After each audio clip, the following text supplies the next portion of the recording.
Hi everybody, and welcome to this week's edition of Enty Startup Live Videos. So today we are going to talk about how to hire creative freelancers. So those are people who make your creative stuff, so advertising, PR, brand management. And I'm going to be talking to our fashion editor and community manager. It doesn't really sound more creative than that. Hannah Rafter, who's also our first employee, whom I found on Instagram when she was still at university. But anyway, more on that later. So, why are we actually talking about hiring freelancers? We work with freelancers all the time, and it's something that's been a really key part of our strategy. So freelancing is on the rise. Pretty much everybody I know has a side hustle. So there are freelancers that actually just have a freelance career, and then there are freelancers who have a main job and then a side hustle, and both of those are really, really good to work with.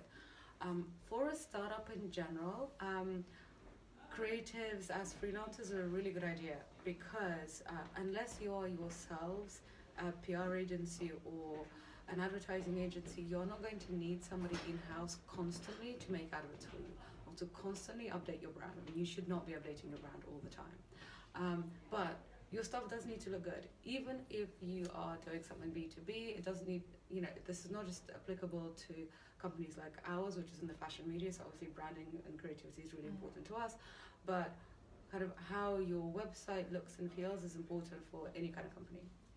So then we've established that you don't need a full-time employee to work on your creative. So then comes a question of, do you want to get a consultancy or do you want to get a person? Consultancies can be good, but in our experience, freelancers can be better for various reasons. So one is when you're going to a consultancy, and that's like an advertising agency or a PR consultancy or branding consultancy, they generally tend to charge quite a lot. They've got all sorts of overheads. And also because they're a company, they can get away with doing that. So as a startup, you're gonna have you're gonna have pretty tight cash flow. You're not entirely sure when your next check is coming in, so it's pretty stressful. So you really want to minimize your spend. So at that point, you're going to be saving money on freelancers versus agencies in general, and sometimes you can be paying about 20% of what an agency would charge for the same kind of cost. This is really what we've seen. Another thing is if you're working with a freelancer versus a consultancy, you actually get to choose who you're working with. So if you just go to a consultancy, you just go to the company, you hire the company. Even if the person you're speaking to, usually there'll be a partner or somebody in the senior management, they might be wonderful, but they are probably not going to be doing the actual work. So drawing your brand, creating your advertising, they're not going to be doing it themselves. It's going to be somebody junior, and you have no control usually over who that person is and how professional they are. So we actually had a really, really bad experience with this. We hired an advertising agency where I know somebody and they're quite wonderful, and we hired them, and then we just saw that the creative was not coming out well. It just didn't make any sense, and we'd given the brief over and over, and we couldn't see what was going wrong. And so I called them into here, our office, to run through what the problems were, because we thought we are really not conveying our message. It turns out that the people who are actually making the adverts hadn't downloaded our app. So our app is free to download. Most of the functionality is free. There's also a free trial. This is an iPhone app. This is not difficult to test out for yourself. And they hadn't actually bothered looking at the app, but they had made adverts for us. And I was completely outraged by this. So we then decided not to work with them anymore because that's just frankly unprofessional. What we did instead is we found a young lady who is probably 1 year out of university, working in her first ever proper job after college, and she's working in an advertising agency, and we basically asked her to do some moonlighting after work. She created us really, really good ads. She totally got it. She really cared. She worked really, really hard because we were her own, apart from her actual job, I think we were probably one of her only clients or her only client. We were just, we were probably some of the first like real professional people in her portfolio, so she really, really cared about delivering a good result to us. And she was very professional, but also much cheaper, much cheaper. Obviously downloaded the app and actually ended up giving us ideas rather than directing her. So now we've established that working with freelancers is a good thing for financial purposes and professional purposes. We're going to ask Hannah about how she actually gets them on board. So first, do you want to tell us what kinds of creative freelancers you get to work with Enty, and then go through how you actually do it? Yeah, so we have worked, as Sophia mentioned, with freelancers for our advertising, so social media advertising for Facebook and Instagram. We have always worked with a freelancer for some of our branding, so whether that be logo design or for the way our visuals for the website, as well as stylists on the app. So all stylists that we work with are freelancers. We have no in-house stylist team. So I work with over 100 freelancers on the stylist side alone. So we definitely work with freelancers more on the creative side of the company compared to the business side. Great. So then how do you find these people? What's the thing that you find works best? Yeah, so we have in the past, of course, put out an advert on places like Indeed for freelancers, but we've actually found that we get better results and better people through headhunting. So really finding out what we want and really trying to narrow that down as much as possible, and then going to websites like LinkedIn or the Dots, or websites that a lot of freelancers are signed up for, and really sort of putting in all our details in the search and getting a list of people that we can then contact.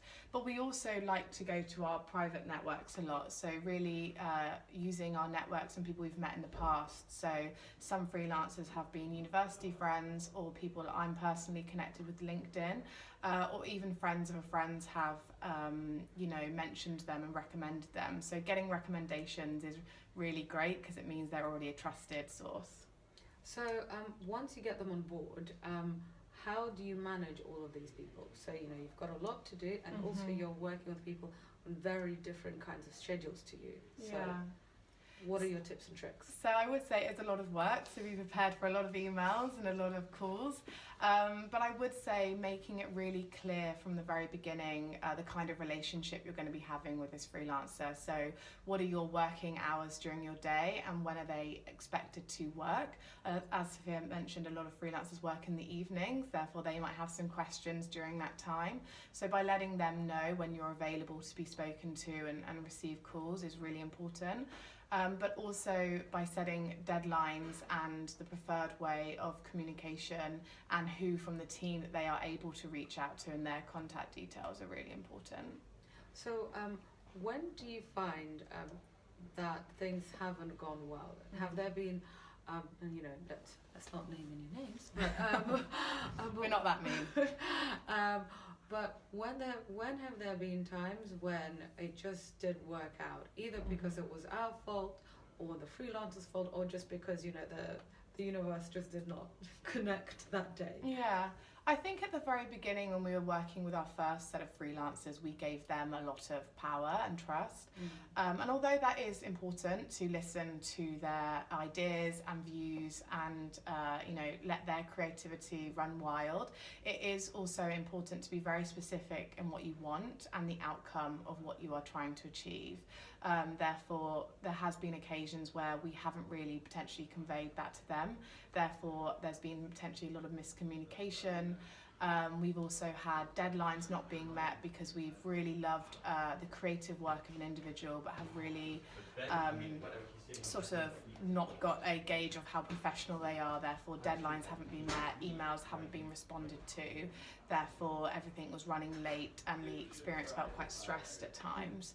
So definitely deadlines being missed and a level of professionalism not being there has been a sort of negative side of the experience.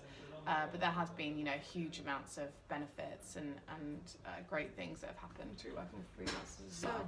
Would you say that maybe at the beginning we just looked at people's portfolios, we looked at their social media, and sometimes we thought, oh, this looks really, really great, and we didn't necessarily kind of gauge how professional they're going to be, how good are they at responding to emails? Yeah, for sure. So what are your final tips and tricks on working with creative freelancers and hiring them? Yeah, so I would say when looking at a freelance, although the work that they have produced, almost their portfolio, is really important, I think also looking at the person's previous experience, whether they've had office experience, whether they've worked with a range of different clients, ask them what deadlines they have met before and what process they have worked with a company before. Because I know that a lot of people can be very exceptionally talented on the creative side, but you need someone who has that other side as well. Also, my tips would be to be open-minded to ideas they have. You know, a lot of freelancers are younger and coming out of university, therefore they're fresh of ideas, they're excited. And I would say also hire freelancers that are potentially similar target audience to the industry and target consumer you're potentially trying to reach, because that's also an extra benefit, you know, that ideas that they can come up with can be really sort of niche to the people you're trying to reach personally. Yeah, and also just try and reach out to your own network as much as possible, because I feel that there's always a better experience when there's a little bit more of a personal connection, and when they feel just as passionate about the company or idea as you do, that's when it can get really exciting. Awesome. Well, thank you very much, Hannah. Yeah, no worries. So come back next week for more startup stories from Enty, and check us out on the Apple App Store. It's ENTY. See you next week. Bye. Bye.